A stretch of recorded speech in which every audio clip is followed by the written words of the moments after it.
Everybody, UFC London just wrapped up, and this is going to be my post-fight reaction video. Listen, man, I'm not understanding all of this controversy surrounding the main event.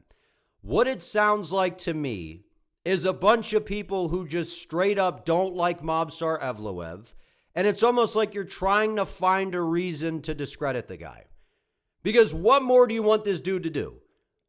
He literally went against how he should have fought for a majority of the fight, goes out there and is standing toe-to-toe with Lerone Murphy, outstriking him on the feet, out-damaging him on the feet, and goes out here and wins a convincing decision over Lerone Murphy in London. We're going to break it all down in this video because, by the way, the commentary for the main event was absolutely awful. It was absolutely awful. It was some of the worst commentary that I have heard in UFC history. It was that bad. It was that bad. I wanted to mute the TV, but I didn't because I'm like, I got to do a reaction video and I got to be able to kind of give my thoughts on what exactly was going on and what was being said because it was absolutely mind-blowing. But the bottom line is, Movsar Evloev is 1,000% undeniable for the title shot. He should be fighting Alexander Volkanovski next for the featherweight title. Do right by Movsar. He's on a crazy long win streak. He's undefeated.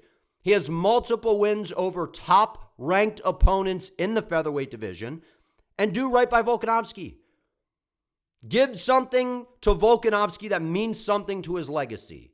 A fresh matchup, a guy that is undefeated, a guy in Movsar that provides a very unique skill set to Volkanovski, and I'll give my thoughts on who I think is going to win this fight. But I mean, man, like, people are just so crazy, dude. Like, I understand, yes, Lerone Murphy fought a great fight. He went out there, he was landing good shots on the feet, he had some moments. Movsar went out there and put on a very good performance, and once again, the people that love to hate on Movsar and say, so boring, man, that is back-to-back-to-back-to-back very entertaining fights by Movsar Evloev. So overall, man, I thought the card was all right. We got to talk about MVP because I think it's time to have some serious discussions. And it's kind of tough for me, man, because I've been a fan of MVP since I was in diapers, dog. I've been a fan of Michael Venom Page, but we got to have a real conversation about him and his future in the UFC after what the hell I just saw from him tonight. We saw a bunch of big bullshit from Michael Venom Page, and we saw some good things on the card. We had some big bullshit moments. Let's rock and roll right into this thing. But I want to focus on the main event because I was so excited for this fight. It's not often in the UFC anymore that we get a best-on-best matchup. It's not often anymore, especially now that we are in the Paramount era. Everything seems to be very WWE-esque, and I don't have to elaborate. You all know what I'm referring to. Things just aren't the same. We're not seeing the top guy fight for the title anymore. We're not seeing these true number one contender fights. And if they are true number one contender fights, a lot of the time we don't have clarity that the winner is actually going to move on and fight for the title. Like right now, it still feels like we are up in the air for whether Movsar is going to fight Volk next or not. And it better not be Jean Silva. It better not be Jean Silva. Movsar Evloev has beaten Dan Ige. He's beaten Aljamain Sterling, Arnold Allen, Lerone Murphy, Diego Lopez. He has beaten some of the best dudes in this weight class, man. And he goes out here and, in my opinion, how am I going to say this? In my opinion, I think some things were said to Movsar coming into this fight. I think some things were said to him. Now, we all know who his manager is, and I've been very critical of his manager many, many times because I feel like he's a guy that works more so in the best interest of the UFC instead of the fighters that he's representing. I feel like we can all agree there, or at least you understand what I'm saying. Somehow along the way, a message I feel was realized to Movsar Evloev. Hey, dog, be very careful with how much you choose to grapple in this fight if you want a chance to fight for the featherweight title. Because what we saw in the first couple rounds from Movsar Evloev, this dude was not even thinking about a takedown. He didn't even think about a takedown in the first round. He didn't even think a level change. He was just out there walking Lerone Murphy down, putting him on the back foot and just going missiles away on the feet, just flame throwing. And him and Lerone Murphy were having some fun striking exchanges. And I'm like, man, Movsar, I mean, the hips are right there. You're pressuring him up against the octagon side. Take him down. Level change. Put him on his back. Try to wear on him a little bit. Didn't happen in round one. Okay, gets to the corner. Mike Brown and team are like, hey, you can level change here. We can start to get to our wrestling. We can start to open up. And Movsar goes, yeah. Said something like, brother, I go for a takedown or whatever he said. Same thing as the first round. Didn't even think about a level change. And then as we started to move on in the fight, we started to see Movsar level change a little bit more. But my point is, Movsar literally went against the grain. Now, whether something was said to him or not, we don't necessarily know. But what I do know is it was very, very odd surrounding Movsar's game plan in this fight. And by the way, how outstanding is his gas tank? First time I think, going 5 rounds in the UFC? His gas tank was sensational. This dude was barely breathing, dude. He was not breathing heavy whatsoever the entire fight. His gas tank is incredible. He's in tremendous shape. And he went out there and literally was playing Lerone's game and was out-edging him on the feet. Lerone Murphy was landing some good shots. Movsar was playing right into Lerone's game plan, dog.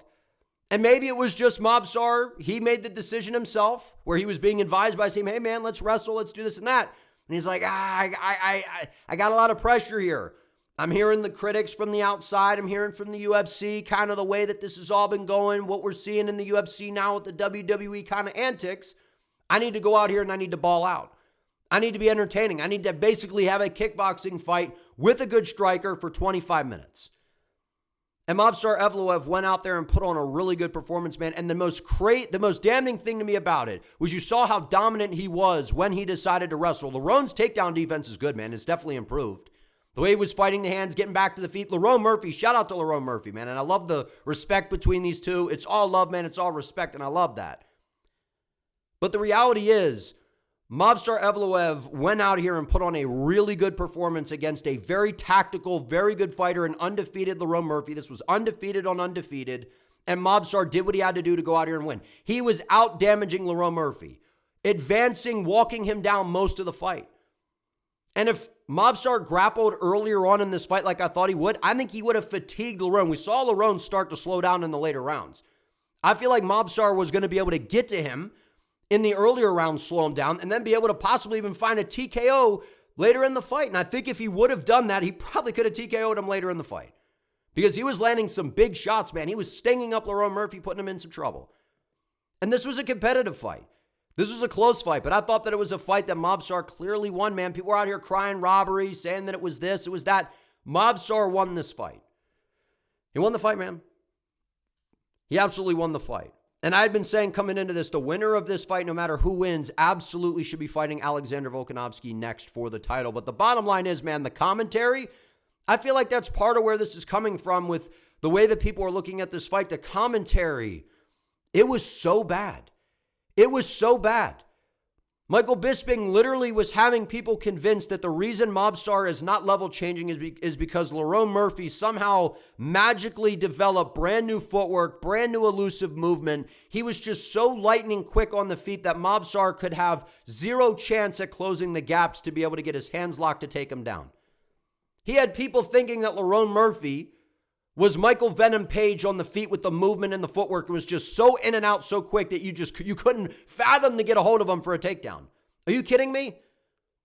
All of the guys that have taken down Lerone Murphy since he's been in the UFC, and now all of a sudden, by far the best grappler that Lerone has fought, the best overall wrestler in this weight class, all of a sudden just forgets how to wrestle and just can't get a hold of Lerone Murphy? Give me a break. Give me a break, dog.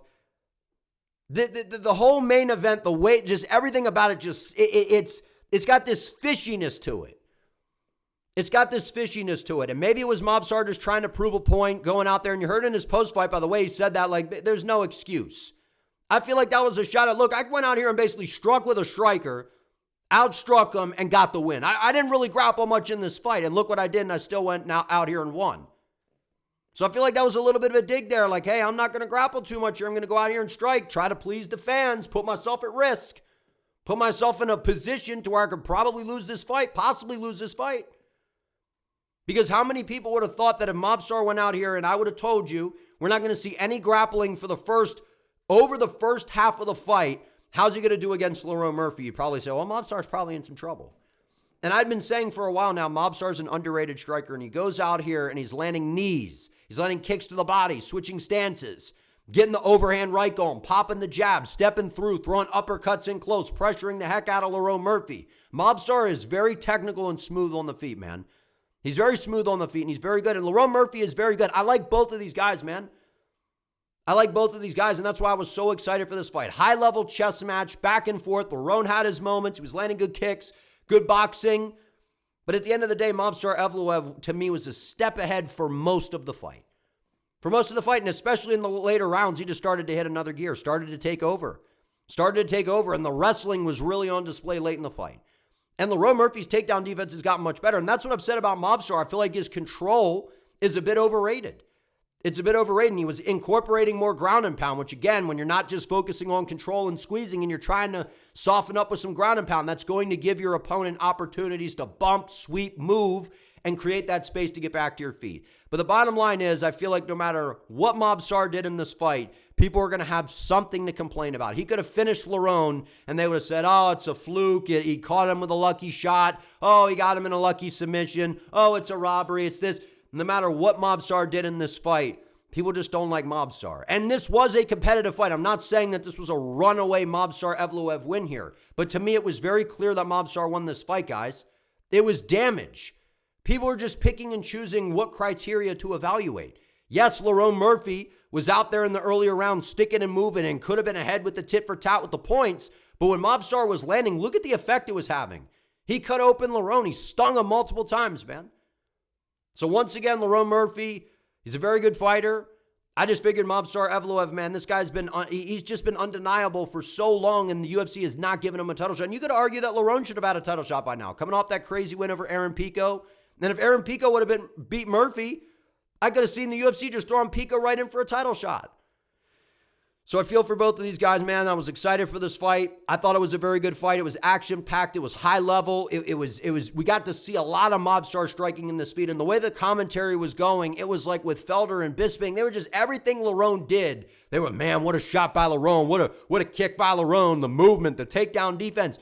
But they're not like talking about what Movsar is doing with the takedown and the control and the trip and the sweep. And then, oh, he's landing these shots on the feet and look how patient he's being. Look how he's picking his shots. It was all about, well, Lerone's footwork, man. Movsar can't seem to close the distance. Lerone's just got this magical footwork no one's seen. Lerone is the same exact fighter that we have seen since he's been in the UFC. There was nothing different in Lerone's style tonight than what we had seen throughout his entire career. And if you were listening to the commentary closely, Michael Bisping would have you fooled. He would have you fooled. He would absolutely have you fooled. It was basically a Lerone Murphy glaze session, and if you were just paying attention to everything they were saying on the commentary, you would be convinced that Lerone Murphy dominated this fight and won 5-0. And then there was the low blow, which I didn't love the point takeaway. Again, it was not intentional. But again, when we got fouls and it's happening multiple times and a ref takes a point, it's kind of hard to hate on it. But when we got a high-level fight, it's clearly not on purpose. It's not on purpose. You're trying to throw a switch kick to the inside. It happens. It sucks. You could tell Movsar was very upset with himself that he did it. But again, we want refs to crack down on taking away points for fouls. So again, this is kind of what we get with that. But in a high-level fight like this with so much on the line, I don't love it. But either way, Mark Goddard being stern, I think he's probably the best ref in the game. So he makes a call. And then that, to me, made things a little bit closer because of the fact that a point was taken. But at the end of the day, to me, Movsar was a step ahead. Lerone had success in this fight. It was a competitive fight. It was a high-level chess match. I knew that that's what we were in for this fight. I just gave the edge to Movsar Evloev. And I feel like the commentary, because so many people were expecting Movsar to just come in here and have like no success on the feet. And, oh, man, if he can't grapple, it's an abomination and it's totally over for Evloev and he's just screwed. He's going to get destroyed. But then he goes out there and he's walking down Lerone, who's perceived to be the better striker, tagging him on the feet, having the better moments, out-damaging him, rocking him a few times. And then it's almost like, well, we can't give him any credit. We just got to continue to talk about Lerone Murphy and how Evloev's not really grappling early on, which was bizarre. It was definitely bizarre. I gave you my reasons. Something was fishy in that. I feel like a lot of it as well was Evloev going out here, man. I'm going to go out here and strike. There's nothing you can say. I'm going to go walk this guy down, showcase my striking. And again, this was during, Movsar is going through a training camp during Ramadan, man. And I feel like there was a heavy influence with the striking. That's what he was saying, right? Very taxing. You're fasting, all that kind of stuff. So, Movsar Evloev goes in here and puts on a great performance given the circumstances and the whole passport thing we were hearing about, the visa and all this stuff and battling through all of that. Movsar Evloev, man, has absolutely earned his title shot. And it was a great performance by both guys. I really enjoyed the fight. It was high level. The bottom line is, I don't know that Evloev is able to beat Alexander Volkanovski, though. And I've picked Movsar in every fight that he's had. And I'm a big Movsar fan. I'm a big fan of Volkanovski, big Lerone fan. I like these guys a lot, man. They're very high level. But I don't think either one of these dudes is beating Volkanovski. And I think the one obviously with the better chance is Movsar because he has the wrestling, because his striking's been criminally underrated. But again, Volkanovski's one of the greatest fighters of all time, one of the greatest strikers of all time. And you're that, Islam Makhachev was struggling to hold down Volkanovski. And Islam is one of the best submission artists we've ever seen in the history of the sport. And Movsar does not present that challenge. He doesn't present that challenge. He's got high-level wrestling.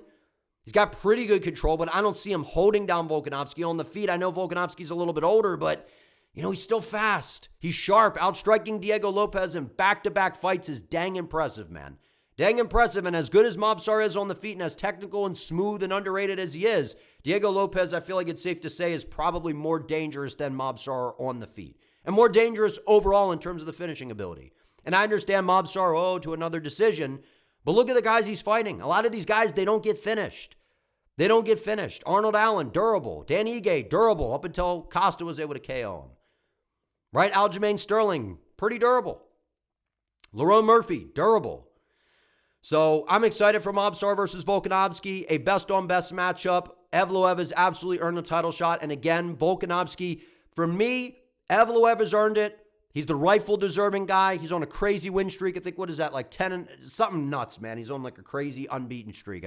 I saw some graphic that they had where it was like Islam and then Evloev with 10 wins. I don't know what they were talking about there, but he's undefeated. He's undefeated. He's taken out a ton of ranked guys in the division. And now do right by Volkanovski. Stop throwing in these guys that you're trying to basically plant as the champion, like Diego Lopez, Jean Silva. And don't get me wrong, I like Diego and Jean Silva. They're very exciting fighters. They're great to watch. I enjoy watching them. But when you have a guy, Movsar Evloev, who's putting on these underrated fights that people just don't really want to give credit for, and he goes out here and beats Lerone in his own game, then mixes in the grappling later, dominates him in that area. Lerone gets back to the feet. Evloev is outstriking him again, putting a pace on him, showing great cardio, great pace. I mean, come on, man. And Volkanovski deserves to have the opportunity to go out there and take Evloev's O in a true fight, man, a true title fight, where we have the top contender versus the champion.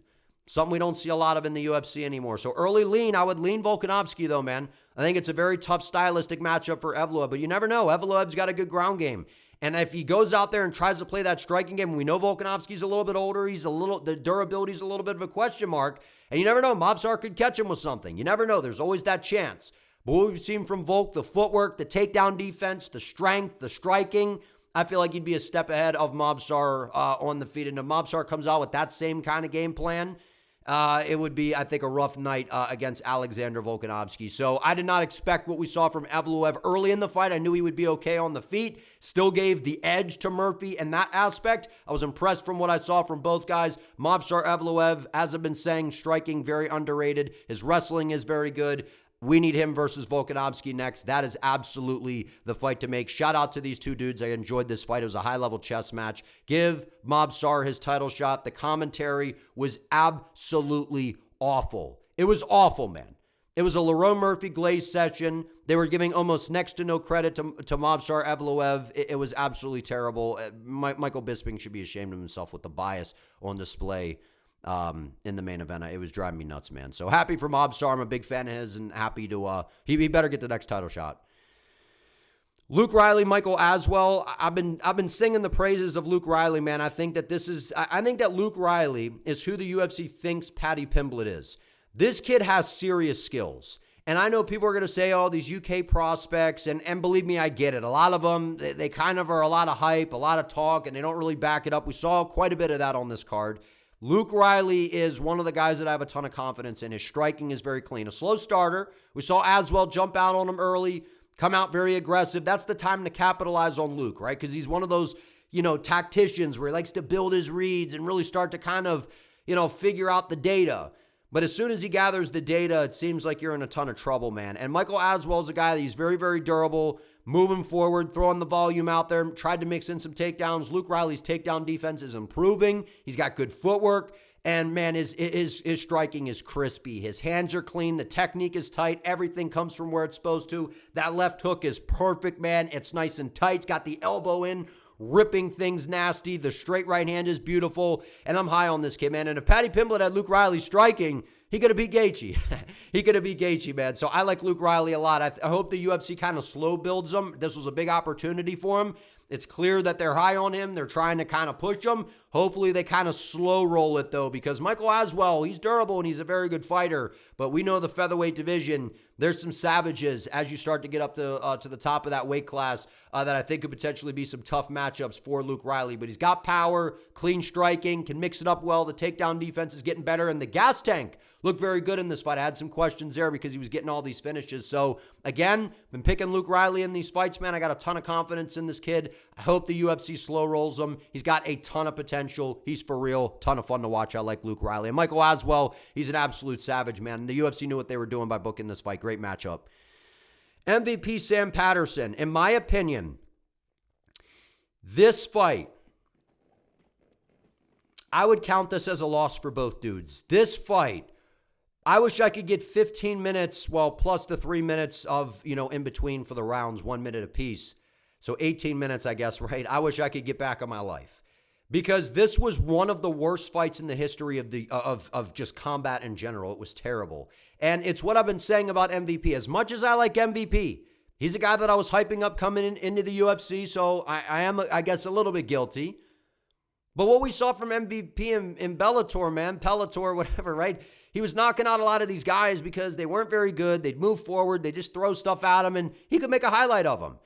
But in the UFC, a lot of these dudes are smarter. They're just not going to open up and be reckless and dumb. And the problem is that's going to make for boring fights. And MVP doesn't open up. He's a precise, counter-opportunistic striker.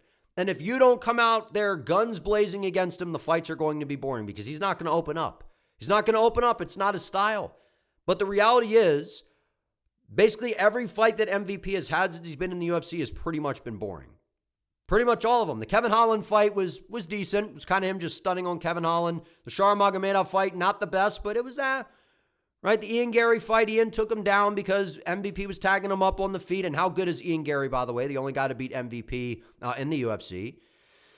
But a lot of these performances from MVP, they're boring, right? The Jared Cannonier fight, could have gotten him out of there, had him on skates and decided to emote. And it's just frustrating, man, with MVP. And this was a terrible fight. And Sam Patterson, what are you thinking? You're coming into this fight, you're kind of gifted a big name here in MVP. And I like Sam Patterson a lot. He was my dark horse. And I picked against him in this fight because I'm like, I didn't expect him to have to fight MVP. This wasn't a good stylistic matchup for Sam. And Sam's a really good fighter. I know you wouldn't really know it from this performance, but you train with this guy. And I said training with MVP is not the same as fighting him. And MVP, he was just a step ahead, just out, doing his thing, bouncing around, doing a whole bunch of, emoting and landing some shots, chipping away. Sam Patterson needed to throw caution to the wind and take those chances because if not, you're going to get out tit for tatted, out pointed. But in my opinion, this should count as a loss for both guys. And I think that a serious conversation should be had about Michael Venom Page getting cut from the UFC, man.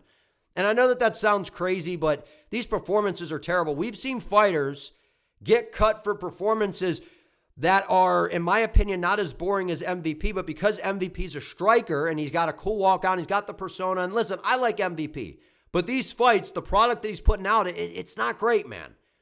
It just isn't great. And I get it takes two to tango, so Sam Patterson not really opening up and MVP style, I get it. But by the same token, MVP, what's he doing, man? What's he doing? And these opportunities where he's had a chance, he stings these guys and dances around and doesn't put them away. The UFC doesn't like that. They're like, what are you messing around for, man? Go out there and finish a fight. And Sam Patterson, for as dangerous as he is, his chin is right there. And I thought Michael Venom Page was going to get after him. Being training partners, maybe there was too much of a friendship going. I don't know, man. I don't know. This fight was dog crap, man. This fight was dog shit. It was one of the worst fights of all time. Lewis versus Ngannou, Izzy versus Romero, MVP versus Patterson. has now entered the chat. One of the worst fights of all time. It should count as a loss for both guys because everyone lost watching this fight. It was absolutely atrocious. And Sam Patterson, he hasn't been in a boring fight. So we can criticize Sam, but there tends to be a pattern here with MVP. Now, I'm not saying that he should just go out there, throw caution to the wind, and get himself knocked out. But, I mean, can we get the jab going a little more? I don't know, man. It's just weird with MVP style. I think a lot of guys, it's a puzzle. It makes them nervous. They're afraid to open up. But either way, it's causing for boring fights. People are complaining about, some of these grappling fights that we're seeing, like Jael and Almeida, and he got cut. And MVP is a striker. And then you could argue, well, maybe he's not as boring as like Almeida's, some of those performances, right? But I feel like he gets a little bit of a pass because he's a striker. And I'm a guy that loves striking, man. And I'm just being honest. And I like MVP a lot. I like the persona, I like the whole, that was ugly as heck, but never do that again, Jake. But you know what I'm saying? I enjoy it.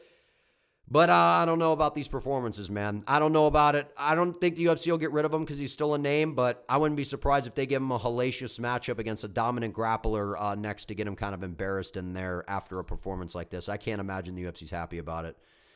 Iwo Baranowski, Austin Lane. Austin Lane, in my opinion, should retire. I think he should have retired a while ago. I think the people around him should look out for him and take care of him. Listen, he's not UFC level, and he's at the point where the UFC is basically just feeding him to prospects. It's like they're keeping guys around like Tricoli, guys like Lane, some of these other fighters, and people are like, why are they keeping him around? Why can't you realize yet? They're keeping a lot of these guys around because they feed them to these prospects to basically get them experience and get them a free win and a free highlight. And that's what Austin Lane is. He was not having success at heavyweight. He was getting knocked out there, basically being made a highlight almost every single fight that he had. And now he drops to 205. He's a huge guy, cutting all that weight to take on an undefeated power hitter who's a well-rounded fighter in Iwo Baranowski. Like, this was never going to go well for Austin Lane. So I'd like to see Austin Lane retire, man. He's taken a ton of damage. This knockout, not as bad as the others, which is, kind of crazy that we're comparing the knockouts, which is not a good sign.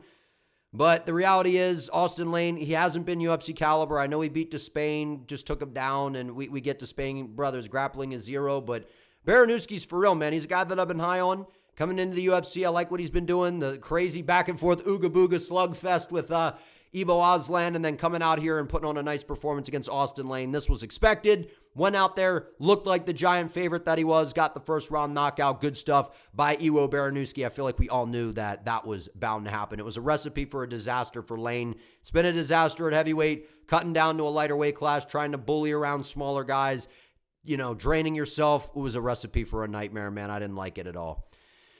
Roman Dolidze, CLD. I mean, I figured CLD would win this fight. I thought maybe we could see a late stoppage in there, but CLD's just fast, man. He's fast on the feet. He's creative. He's fun to watch. He gets a little bit out of position when he switches the stances. He's a little, tripping over his own feet, spinning a little bit too much, getting himself into some of these bad positions. And to be fair, I mean, while Dolidze did look sloppy, as we've seen throughout pretty much his entire career, especially over his last few fights, Dolidze's ground game actually was all right in this fight, and he made it competitive. He made it a lot more competitive than what I thought. I thought CLD was just going to stun on him, which he did at moments, but I thought CLD was just going to dominate this fight, style on him, make it look really easy, which kind of was on the feet. But Dolidze was throwing some of those spinning attacks, had some success on the ground, was controlling CLD, wasn't really doing anything with the grappling, though. CLD was a step ahead, sticking and moving on the feet. Happy CLD's in the rankings, and Roman Dolidze, man, it's just, we've already seen this movie enough with Dolidze. I think he's near the end. He's just, in my opinion, his jiu-jitsu, his ground game solid, but he's not particularly good. I'm excited about CLD. He's very dynamic, very flashy, some new blood into the rankings now, and he's a fun guy to watch. And we've seen his takedown defense improve. Even though he got taken down, he was staying safe against a dangerous submission guy in Dolidze. So some things still to clean up for CLD, but he's so fun to watch on the feet. The smoothness, the kicks, the creativeness, the striking. He was tagging Dolidze a lot. I like CLD a lot, man. He's my dark horse of the middleweight division. That was a good performance. Curtis Campbell, Danny Silva. Danny Silva, I said coming into this fight, man, that if Curtis Campbell could get the takedowns going and control him on the floor, he was going to be able to win the fight. And if he couldn't do it and he was going to get stuck on the feet, he was going to be in for a long one. And Danny Silva coming out here, man, and like I said, a little bit of a participation trophy for losing to Kevin Vallejos. Turns out he really is that good, man. His boxing looked good. He looked clean, technical, sharp, Mr. Underrated. comes in here and dominates Curtis Campbell. After the first round, I thought Campbell, was landing some good shots on the feet, got the takedowns, was able to control him a little bit. Silva came out like a bat out of hell. Round 2, put it on him, was able to get him out of there. Great performance by Danny Silva, big win. Mason Jones, Axel Sola, Nick Jonas, man, out there slugging with Mason Jones. This was one of the best fights that we've seen in a while, man. This was a great fight, and Mason Jones is a BMF. And I think that he is eligible to fight for the BMF title, man, in the not-so-distant future. Every single fight that he's in has been entertaining. He's a dog. He's a savage. And it basically takes Mason Jones getting rocked and put in some danger and some trouble to then wake up and just absolutely ball out. So Nick Jonas, Axel Sola out here, man. He fought a good fight, was landing some good shots early, was able to hurt Mason Jones. I thought he won the first round because he was able to rock him really bad, but then Jones poured it on at the end of the first. And then really it was the pressure of Mason Jones, the pace, the output that eventually started to get to Axel Sola. And I was actually kind of surprised because Axel was able to out-grapple Mason in this fight, which I thought was pretty interesting. But then Jones would bump, get right back to his feet. This was a high-paced fight. This was a great fight. One of the best fights we've had in quite some time. Shout out to both of these guys, man. To me, Mason Jones won the fight. Really no loser in this matchup considering we all won on this. That was an amazing fight, man. And glad I think they got the bonuses because well-deserved. Amazing fight. Nathaniel Wood, Lucien Queta. I thought Queta won the fight. Once again, people will glaze Nathaniel Wood. I think Nathaniel Wood's very underrated, and I've been saying that as well. But the bottom line is he goes out there and scrapes by with these close decisions. And he got a brutal robbery win in his last fight against Delgado. He did not win that fight. And I like Nathaniel Wood. If he opened up more, I think he probably could have found a knockout in this fight because Queta's, chin was on a platter. But I feel like Lucien was a little too reserved. He should have opened it up a little bit more and gave himself more of a chance. But I thought he was landing some damaging shots. I know what Nathaniel Wood was working him with the calf kicks. It was a close fight either way. I thought Queta was landing some of those good front kicks up the middle. Wood was spamming a bunch of calf kicks from range, throwing a few peppermint jabs out there. I don't know, man. It was crazy that Queta was actually the favorite because all I was seeing everywhere was people picking Nathaniel Wood and glazing. Oh, he's so underrated. And he is underrated. He's a good fighter. But people are acting like this dude's going out there and is on like a 10-fight KO streak. I mean, Nathaniel Wood is scraping by with these wins. So, I don't know, man. I feel like I like Nathaniel Wood, and I feel like he's been done a little dirty by the UFC. Give him a ranked opponent. I think he's earned that. But people are talking about this guy like he's the next world champion or something. So, I just feel like people are over-glazing Nathaniel Wood. And a lot of his fights, they have been action-packed. He gets tagged in a lot of his fights. He's very clean, very technical. I think he needs to open up more and to separate himself in some of these fights. So, Lucien Queta had a ton of hype coming into this fight, man. I expected a little bit more from him in this fight, and I also expected a little more from Nathaniel Wood as the fight started to play out. He started to build his reads, and it was a good fight. I thought it would be a little bit better than what it was. I feel like we were expecting this to be some sort of banger, so maybe that's why I feel a little bit underwhelmed from this fight. But give Nathaniel Wood a ranked guy, man. He's been around for a while, but taking out kind of these up-and-coming guys and putting in some work, even though his last win was a brutal robbery. It was a close fight either way. I don't have a problem with the decision. I just thought Queta won. Either way, it was close. Nathaniel Wood, got to find a way to separate himself a little bit more. These decisions are too close. Mario Pinto, Felipe Franco. Mario Pinto's stock absolutely plummeted tonight. And a lot of people sold their shares, I think, on Mario Pinto. And I think he's still very skilled as a heavyweight, but I'm not quite sure what was going on with him coming into this fight because he didn't look like himself. I don't know if he was just trying to get minutes. I don't know what he was doing. He should have steamrolled Felipe Franco in the first round. Second round finish, bare minimum. To go to a decision, he controlled the fight and just kind of did what he wanted. I mean, he looked terrible. He looked slow. He looked sloppy. He looked sluggish. No urgency. Was way too hesitant. And he was supposed to fight Mick Parkin. And if that was Mick Parkin that was in there tonight, Mario Pinto's having the first loss of his career, I think. So, I don't know. I've been high on Mario Pinto, but I got to pull back the reins a little bit after seeing that performance. That was quite alarming for me. Seeing what we saw from Mario Pinto, very underwhelming. I was not impressed. Mantis Kondrovicius, Antonio Tricoli, a guy that they're keeping around basically to feed to prospects for a free win. I mean, Mantis is exciting, man. He's a good fighter, good striker. I expected a finish in this fight. I thought it was sloppy. I thought his striking looked sloppy. His gas tank is something that I'm going to question moving forward. But the bottom line is you got to win in the debut. It's your debut. Tend to give guys maybe a little bit of a pass in your debut, the jitters, all those kinds of things. He landed some big shots, clearly dominated Tricoli, was, stinging him in the clinch, stinging him at range, busting him up on the ground. Not the greatest performance, slowed down a little bit. The gas tank, I feel like, is something to keep an eye on for a guy that's been out here getting all these finishes, but it was still impressive nonetheless. He beat up on Tricoli and easily got it done.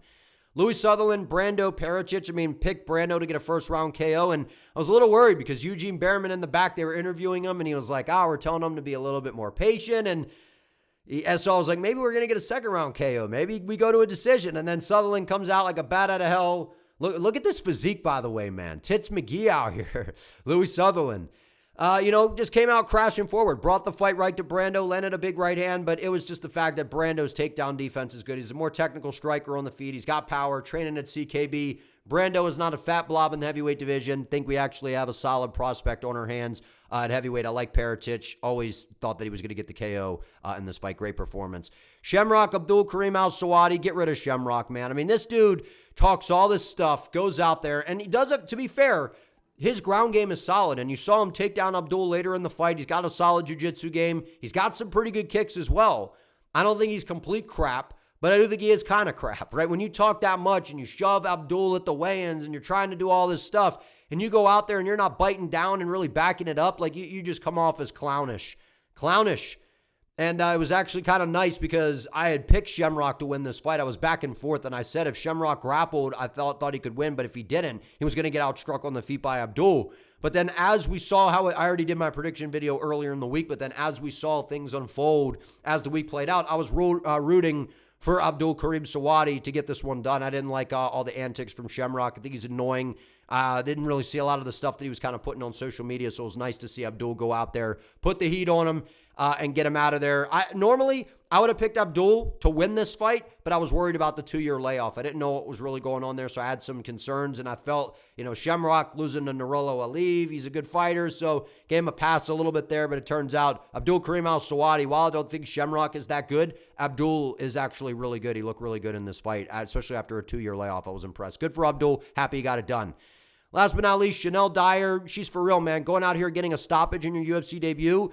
Her Muay Thai is beautiful, and I think they were saying she's training with John Haggerty, right? One of the better Muay Thai fighters in the world. Beautiful technique. Chanel Dyer, big weakness is the boxing defense. That's something to keep an eye on. That's what got her in some trouble in the Contender Series performance that she lost. She's really good. Going out there getting a stoppage over Ravena Oliveira in the debut. The Muay Thai looked beautiful. The kicks, the timing, the speed. She's a legit prospect in WMMA. I've been high on her. She's fun to watch. I picked her by decision, but I did say I wouldn't be surprised if she gets a stoppage because of the speed and the shot selection. That was a great debut performance. But if you guys enjoyed this video, if you could do me a favor, let me know what you think down in the comments. We need Evloev versus Volkanovski next. Movsar, I love watching the guy fight, man. I think he's very underrated, especially on the feet. His fights have been fun to watch, man. The Ige fight was fun. The Aljo fight was fun. The Arnold Allen fight was fun. The Diego Lopez fight was fun. And this one was fun. It's a chess match between two elite guys in the featherweight division. Great respect between the two guys as well. Shout out to Lerone for being like, give Movsar the next shot. I like that